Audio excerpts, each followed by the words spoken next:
battle was done by the Iroquois Six Nations Confederacy, which were on both sides, Company, and order, Canadian militia, as well as New York State and Pennsylvania State militia were out on the field. Let's head over there.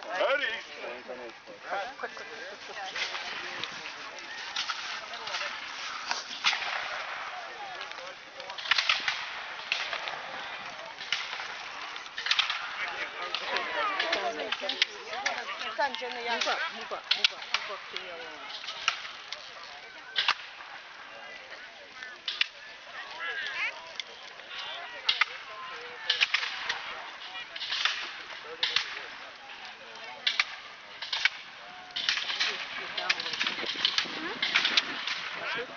More? Over there? Yeah. Yeah. Okay.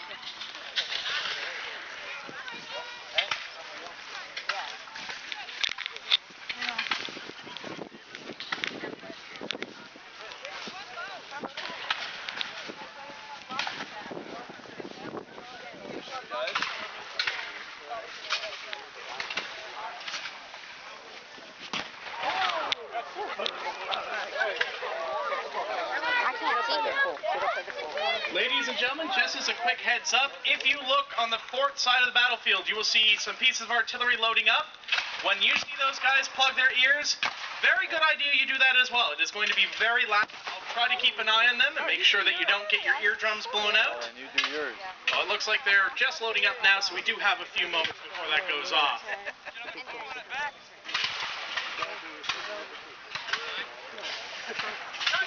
No, I can see it. All right, you don't want to fall in the sun this early.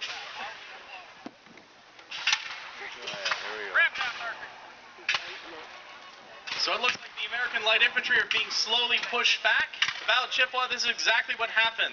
The American light infantry and militia were sent out to send back the Canadian militia and the British light infantry, but as they went into the woods, they were met by crisp volleys of the regular British force, which was forming up and preparing to march out onto the field, driving them back. So you can see the British now coming out there, and I believe in just a moment, the American guns will give a very forceful response.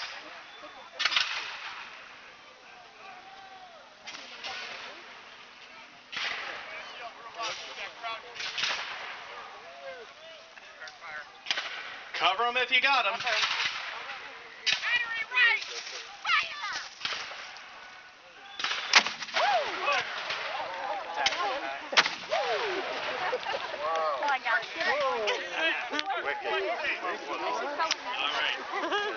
Did it move ya?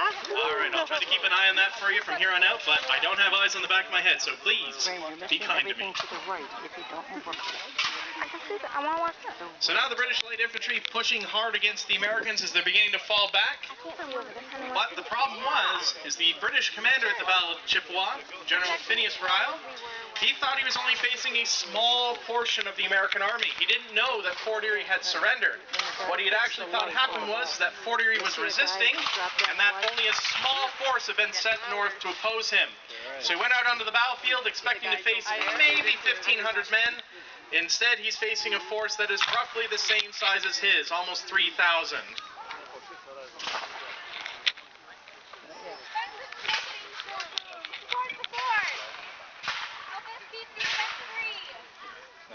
No.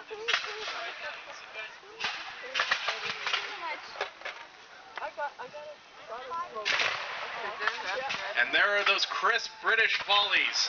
These weapons are horribly inaccurate, horribly unreliable. The average musket has a 1 in 5 misfire rate, and at 100 yards has a 9-foot margin of error. So the best way to deal with those problems, get your men in a big long line, get them all to point in the same direction, get them all to pull their trigger. Someone was going to hit something.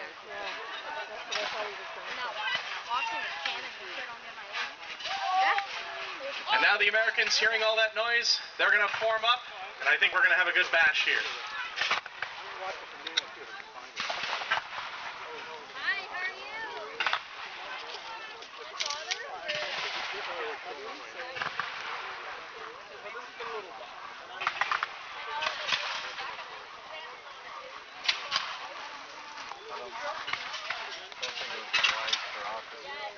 Now, if you listen closely to light infantry, you'll every once in a while hear a little squeal come out of the lines, and that is not any of the men kneeling on something pointy. That is actually whistles that are used to communicate up and down the line. The light infantry being so spread out, it's very hard for your voice to carry. So officers would use whistles to give orders up and down the lines. Never knew that. Just get down there. Please, these guys. That was the. There goes that. Oh. Now they're gonna get ready. No, they're not doing it. Oh, that's these guys. Getting ready to march. Yeah. Those guys are gonna end up down here. Yeah, they're starting to come closer. They're all coming back to that same tree. You really got to think about trees. To the tree.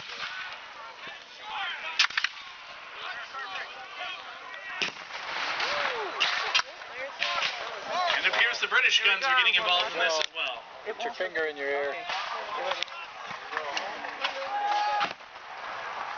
Now, if you notice the amount of smoke that's occurring from those guns going off, imagine if the muskets are firing those volleys over and over, that smoke only gets worse.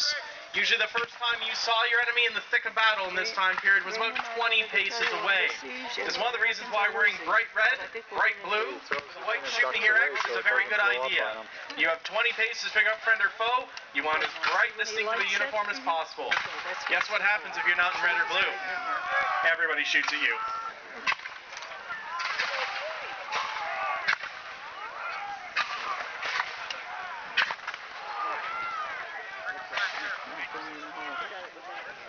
Here, you hold it. I'll shoot the gun.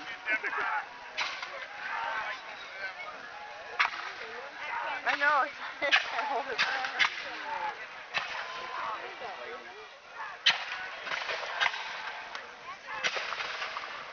Ready. There's a slight malfunction here.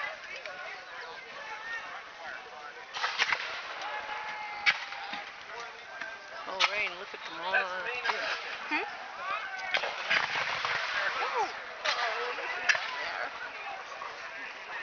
So now, ladies and gentlemen, you see the American line coming onto the field. Now, some of them are not wearing that traditional blue, they're wearing gray. This is because as the War of 1812 progressed, blue dye became extremely expensive for the United States. It's mostly because they declared war on their blue dye supplier. Cover them if you got them. 2 cannons going.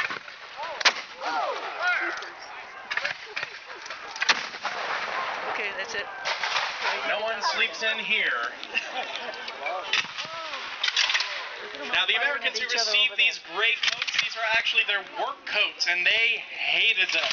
These are not coats worn by soldiers of the Republic. These were work jackets, or as they derisively called them, slave jackets. But those men in gray at Chippewa marched out on the battlefield, faced the British lines, and did something that no American army had done yet. In fact, no army had done since 1747. Stand toe-to-toe with British redcoats in an even-numbered European-style fight and win. For this reason and several others, if you go to West Point Military Academy, they do not wear blue. They wear gray.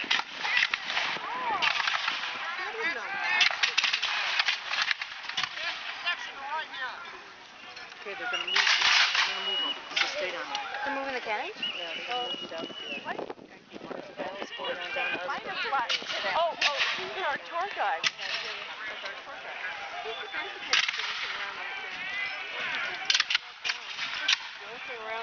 Now, as the British line advances, if you look at the far end by the woods there, you'll see some men that are not wearing red. You have a couple different troops down there. Men in green of various regiments, such as the 60th, the Royal American Regiment. You have the Glengarry Light Infantry, which are hometown boys. Those are Ontario boys. And then at the far end, you can see some troops of the BID who are being supported by the Iroquois Six Nations and some of the King's native allies. Down further? What? Try to move down further? No. They're not going to do it. You can always tell when they're going to.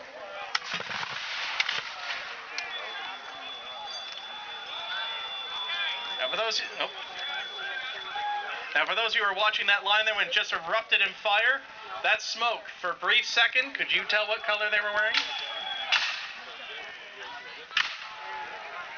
I suppose in the woods, because they're hanging out.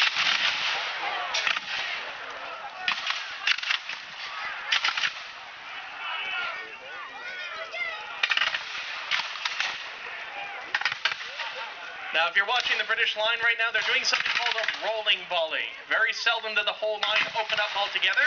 They would fight in small groups.